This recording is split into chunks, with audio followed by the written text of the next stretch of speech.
BC. How y'all doing? Welcome back to the channel. Good afternoon, good day, good evening, wherever you are. I know it's been a wee while since I made a video, but that doesn't mean I haven't been buying records. On the contrary, actually, I've actually bought too many records. A few collections have come up around here, and a few people I know have been selling serious parts of their collection, so I almost feel guilty or embarrassed at the amount of records that I've picked up just in the last couple of months. Like, I'm just behind here. There's about 30 or 40 records that I've grabbed.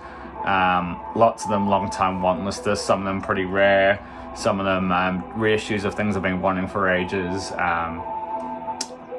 Long-time viewers will know I'm quite picky with what I pick up, so to get 40 things that I really want, I'm kind of over the moon with, but at the same time, I haven't had the time to kind of listen to them properly and do them justice. But you know, there is a solution to that, which is just don't buy any more records and absorb them all.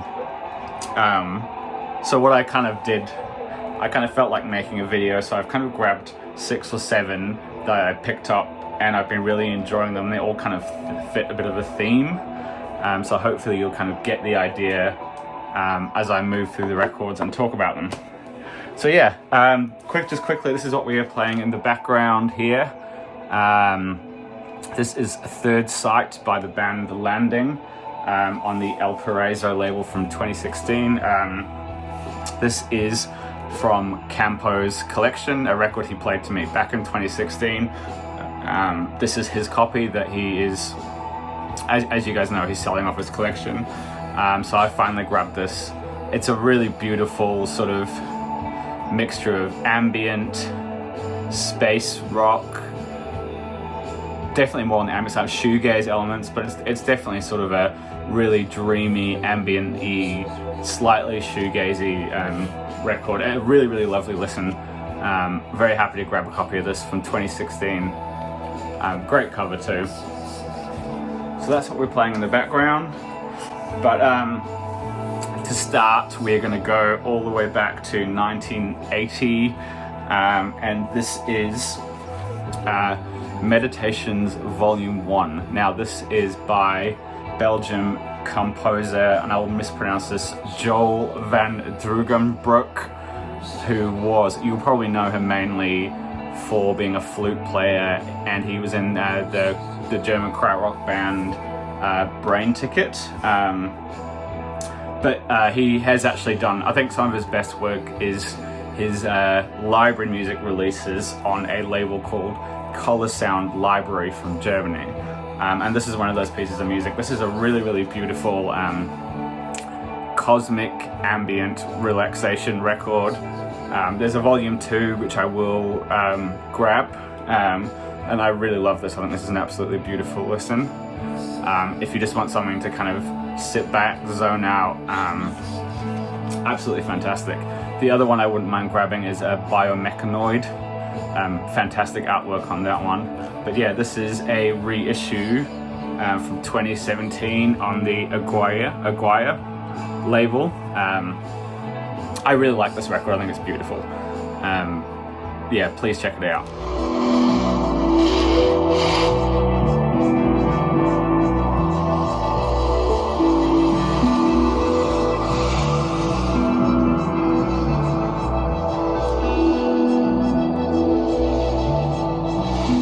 In the library vein, this is from 1982.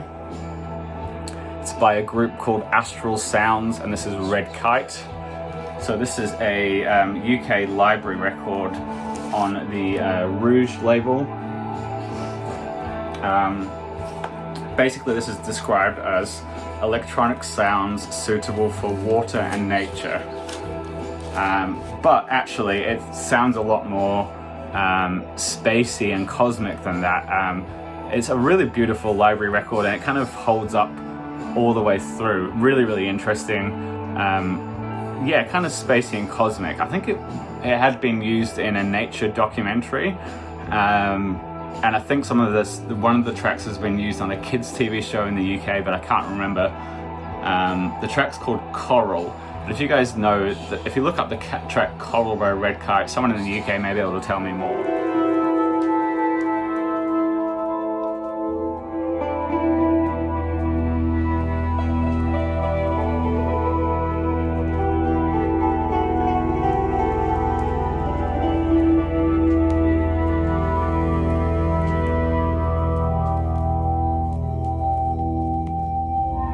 The next one I only picked up on Friday. Today is Sunday, so I've only had it with me for a few days, and I didn't know it when I grabbed it, but I've been really enjoying it. This is Look at Life by Vietnam Morgan Fisher. There he is.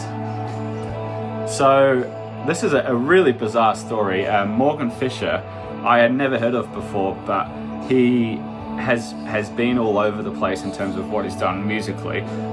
He's mainly known as being in the band Mott the Hoople, but he's also played with Third Ear Band, the British saxophonist Lol Coxhill. He's composed with Cluster, but also has toured with Queen on keyboards. Really bizarre, but basically he left the Western world behind, sold all his belongings, moved to Japan, discovered Buddhism, and recorded this album in Japan in 1982. Now, this was released in 1983 on in the UK on Cherry Red, and this is what this copy is. Now, I would say this is definitely a new age record. I found it a little cheesy on first listen, but it really grew on me, and by the end I was really enjoying it. It sounds like it's from 1983. It sounds like a new age record from 1983. It's quite joyous, and there's quite an uplifting, happy feeling throughout this, and it kind of becomes infectious, and yeah, I really found myself enjoying it. Never heard of it, but a friend of mine recommended it to me. Look at Life, Morgan Fisher. Yeah, check him out. Look on his Wikipedia page. Really interesting guy. Someone I never heard of before. There you go.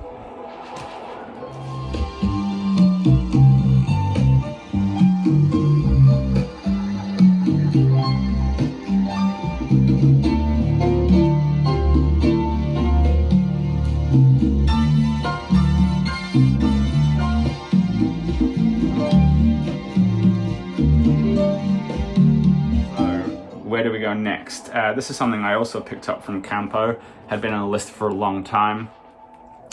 This is, I'm going to mispronounce this, Via Lactea, which is a group from Mexico featuring a few notable musicians. George Reyes on flute, translates to The Milky Way. This is obviously a really cool reissue, limited to 500 copies on Wawa.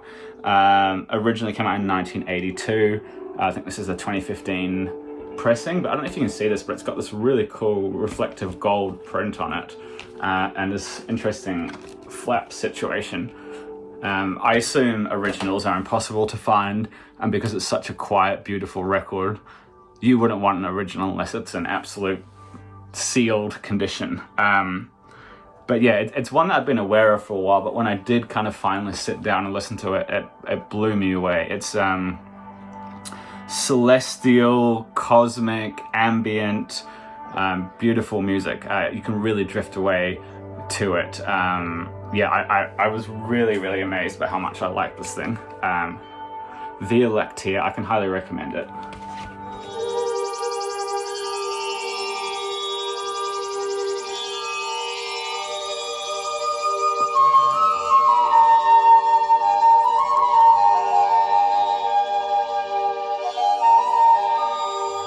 Okay, the next three are two of these out of the three I already had, and these are three Popol Vuh reissues that I also picked up from Campo.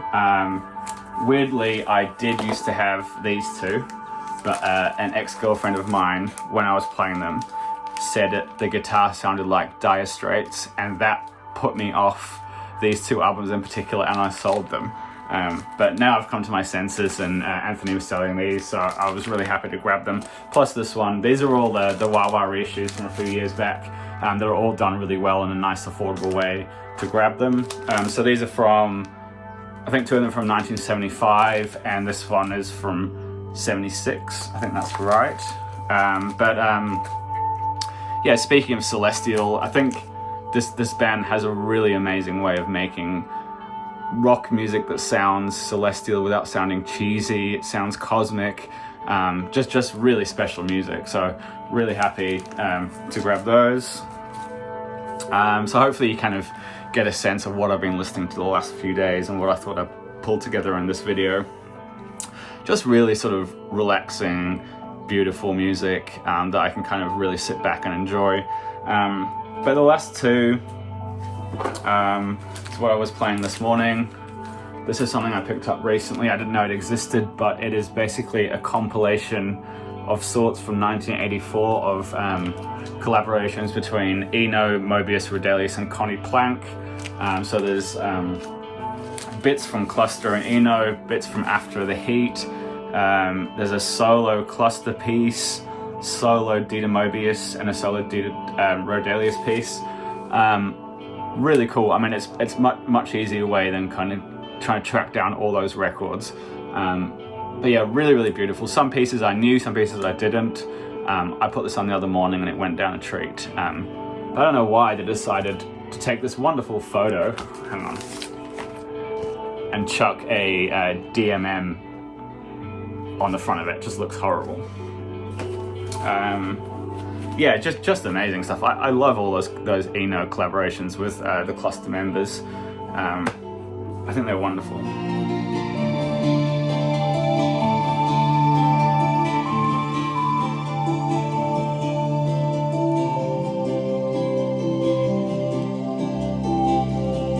Speaking of collaborations, this is something that I didn't have for a very long time, and I finally grabbed a copy. This is Fripp and Eno, No Pussyfooting, UK pressing from 1973. Just absolute landmark seminal release. Yeah. I don't know what to say about this record. It's a really beautiful record. I've been hoping to come across a copy for a very long time. Yeah. Just if you don't know it and you like or are intrigued by this music, go to this one first. Yeah, fantastic. Robert Fripp and Brian Eno, No Pussyfooting. So there we go. I hope you enjoyed that. That was just a handful of the stuff that I've been enjoying at the moment. Keep your eyes peeled for another video. Yeah, see you soon.